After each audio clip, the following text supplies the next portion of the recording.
Hello, welcome to The Connectors, the official CCBC Connection podcast where we find the connections between us all. I am your host, Favour Ogedengbe. Today we have Dara Butler, student reporter for The Connection with us. Dara is here to discuss her article, A Supportive College Team Helps All Students. Hi, Dara. Hi, Favour. Thank you for being here today. I'm aware that you wrote this article alongside Ali, but he couldn't be here today. Would you mind introducing yourself? What is your major and why you joined The Connection? Okay, so my name is Dara Butler. I'm a surgical technology major here at CCBC, and the reason I wanted to do the Connection summer research experience was because I wanted to share my personal story of my college experience as well as hear the stories from others who are also pursuing their college journeys. So, Dara, you wrote this article during a summer program. Could you share more about that summer program? What was it and why were you prompted to write this article? So yes, the summer program was called the Local News Narrative, which was a 1 to 2 week summer program by Professor Jacqueline Scott, which is an English professor. We decided to do tours and stuff for the summer to local newsroom buildings. One was in D.C., which was my favorite. We got to see how the production of a newspaper worked. We also got a chance to practice our own podcast recordings, which I did enjoy. The reason I personally wanted to join the Local News Narrative was because I wanted to be able to share my personal college experience as well as to hear the stories from others who are facing their own college journeys. Thank you, Dara. Thank you for sharing your experience. Why did you make the choice of collaborating with Ali for this article? So Ali, he wanted to talk, his main prompt was to talk about the educational system within CCBC, and then mine was to talk about the student stressors within CCBC. Mm-hmm. So we got the idea to collaborate and coincide because we felt like hearing about the different faculty at CCBC and what they do at the institution could help students navigate through college as well. So we decided to merge. Yeah. That's perfect. I feel like both topics merge well together. That was a good choice. So Dara, as I read through your article, it felt like a big college team. I liked how you had different educators and students speak about their experiences. It looked very thought out, very like you went through the interview process with these people. And I also noticed the connection between the title and the article. So was this intentional? Yes, that actually was intentional. The reason for the title was to get the students' attention so they can look further into the article and realize that they are not alone. They do not have to face their own struggles alone. There are people that are there to support them, and so they can also see the perspectives of other students and realize that no matter where you come from, who you are, you can get help while you're in college. You do not have to, I want to say, struggle by yourself and be silent throughout your college journey, if that makes sense.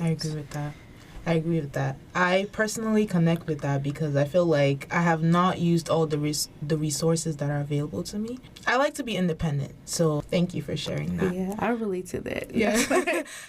So that's why I was like, for me, I don't usually ask for help, but I know I had to start doing it, and once I started doing it, it uplifted a load that I had, and it made it easier for me to navigate through my college life as well as my outside experience as well. Yeah, I feel like with a lot of people's experiences, based on how you grow up, it's like a lot of people grow up fast, and a lot of people learn to be independent very fast.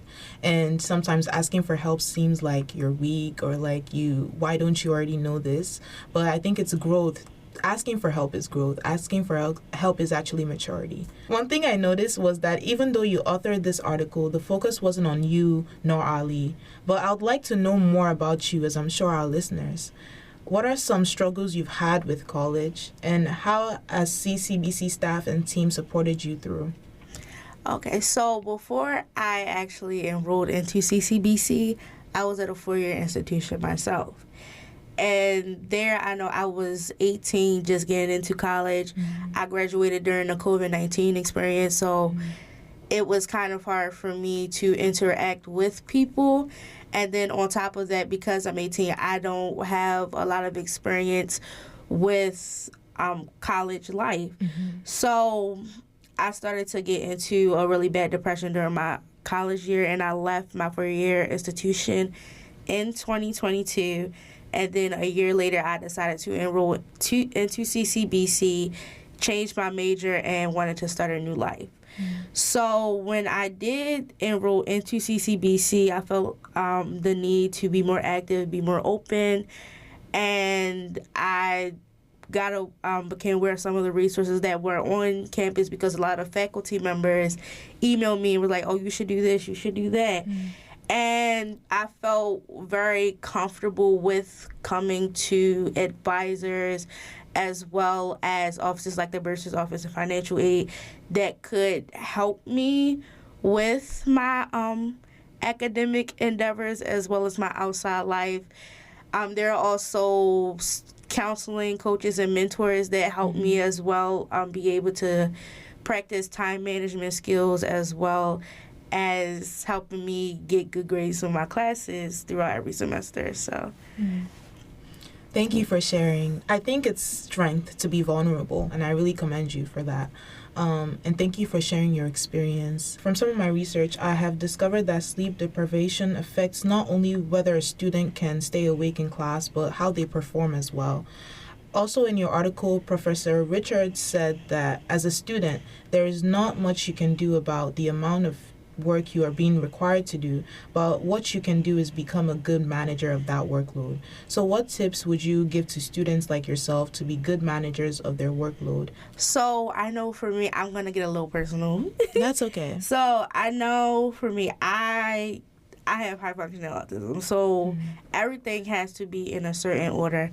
It's all about, I want to say, scheduling your events. Make sure everything does not overlap. I always have a planner with me, and if you cannot have a physical planner, always use your calendar, always use your reminders. We have technology for a reason, so any resources that you can use, I advise you to use them for good, because it will help you a lot. A lot of people, they feel like they have to jam everything into one session, and it does make them tired. It does make them exhausted. It's okay to spread things out, do things one day at a time, especially if you're studying. Have a day for math, have a day for English, something like that that can help you as well. And always, it's mental health is a valuable thing. Any type of health is a valuable thing. So maintain your self-being as well. So do not try to do, like I said, do not try to do everything at once. Do not overstress yourself, overwork yourself, because your body is a temple. So like you overworking and stuff, it's just gonna make it crumble. We are almost out of time, but Dara, do you have any new articles coming out? Can we talk about future plans? Anything relevant to your academics that you would like to share, that you're excited about, that's coming up soon? Well, I know for me, there is a STARS conference in the spring semester, and I was thinking about participating in that. I know last year I did STAR conference based on my news article. So this year I was thinking about doing maybe another topic. I also want to try and do the mic drop that MSSI have, and was thinking about doing poetry or something for that. Oh, that's nice. That's nice. Okay, thank you again, Dara, for being here today. For more student articles, go to blog.ccbcmd.edu/connection. While you're there, be sure to scroll down to the bottom and subscribe so you don't miss any new articles. This podcast is produced, hosted, and edited by New Media Collective and podcast journalism students. My name is Favour Ogedengbe, and our theme music is Man Out of Town by Forget the Whale. See you next time.